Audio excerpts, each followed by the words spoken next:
Goeiedag geliefdes, van my Pastor Tief Boysen en die hele beleefspan. Dit is so 'n groot voorreg om hierdie laaste dag van ons reeks saam met jou in God se woord te spandeer. Nou hierdie week het ons geleer hoe belangrik dit is om getrou te wees, spesifiek getrou te wees in moeilike tye. Getrou met verhoudings, getrou met wat God vir ons gee en dan om getrou te wees in die klein dinge en veral wanneer ons nie daai uitkoms kan sien nie, dat ons moet aanhou vertrou al sien ons nie die hele prentjie nie.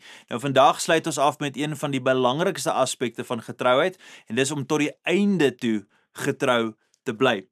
Geliefde, baie mense begin sterk, maar nie almal voltooi die wedloop nie. Ons sien dit in sport, ons sien dit in besigheid en selfs in ons geestelike lewens, Dit is baie keer die geval. Dis nie net hoe jy begin wat saak maak nie, dis eintlik hoe jy eindig wat regtig saak maak. Dit is 2 Timoteus 4 vers 7 waar Paulus skryf. Hy sê ek het die goeie stryd gestry, ek het die wedloop voltooi, ek het die geloof behou. Paulus se lewe was vol uitdagings, Hy is vervolg, hy is geslaan, op hierdie stadium sit hy in die tronk terwyl hy hierdie skryf, maar hy het nooit moed opgegee nie. Hy het tot die einde toe getrou gebly. Dink aan Jesus, Hy het deur intense lyding gegaan, maar hy het die pad van gehoorsaamheid tot die kruis toe 100% voltooi. Sy trou, het ons redding gebring, vir my, vir jou, vir ons almal. Ons getrouheid aan God is nie net 'n eenmalige besluit nie, Ons moet dis 'n lewenslange oorgawe. Elke liewe dag moet ek en jy daai besluit maak, veral as dit moeilik is, veral wanneer ons voel daar's 'n stryd. Maar hier's die groot ding, die beloning is altyd groter as die opoffering, Die beloning is groter as die opoffering. So, kom ons maak 'n besluit om getrou te eindig. Moenie net goed begin nie, bly vas tot die einde toe. Ek en jy moet commit tot volharding.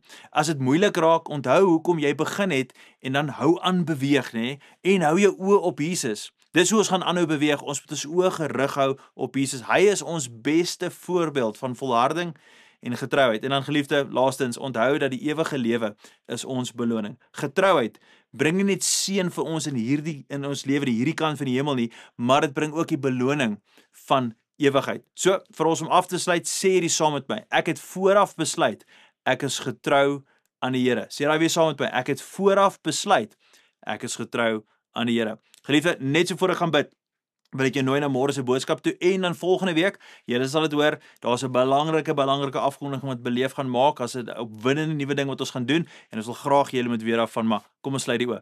Hemelse Vader, so baie dankie vir die week se reis wat ons kon geleer het, die dinge wat vir ons gestimuleer het, gedruk het om te verander, ons gedagtes gerek het, ons harte oopgemaak het. Here, daar's areas miskien in ons lewens waar ons besef ons getrouheid is nie wat dit kan wees en wat dit moet wees nie. Maar daarom vra ek vandag, Here, net vir 'n groter genade, sodat ons meer getrou aan U kan wees, Here. Ons het daai genade nodig. Dit is binne in daai genade wat ons dit werklik reg kry. So Here, dankie vir Paulus se woorde aan jong Timoteus, dat hy gesê het, ek het die goeie stryd gestry. En daarom, as ons kyk na Paulus en ons kyk na jong Timoteus, ons kyk na Jesus, al hierdie voorbeelde, ons helde wat ons vooraf gegaan het, Vader, weet ons het 'n rede om te volhard in ons getrouheid. Ons bid dit als in die mooi naam van Jesus. Amen en amen. Geliefde, gaan in vrede. Totsiens.